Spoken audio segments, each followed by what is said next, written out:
మహిళా దినోత్సవాన్ని పురస్కరించుకుని మార్చి 8న డ్వాక్రా మహిళలకు ప్రభుత్వం తీపి కబురు అందించనుంది.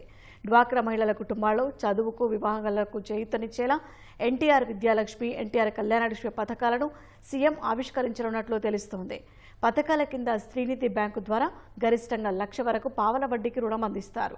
డ్వాక్రా సంఘంలో నమోదై కనీసం 6 నెలలు అంతకంటే ఎక్కువ కాలం ఉన్న సభ్యులకు ఈ పథకాలు వర్తింపచేయనున్నారు.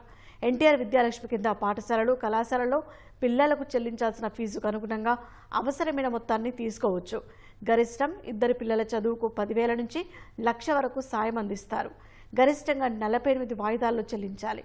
ఎన్టీఆర్ కళ్యాణలక్ష్మి కింద సభ్యురాలి కుమార్తె వివాహానికి 10,000 నుంచి 1,00,000 వరకు తీసుకునే వెసులుబాటు ఉంటుంది. గరిష్టంగా 48 వాయిదాల్లో చెల్లించాల్సి ఉంటుంది. ఒక్కో పథకానికి ఏడాదికి 1,000 కోట్ల చొప్పున 2,000 కోట్లు ఖర్చు చేయనున్నారు.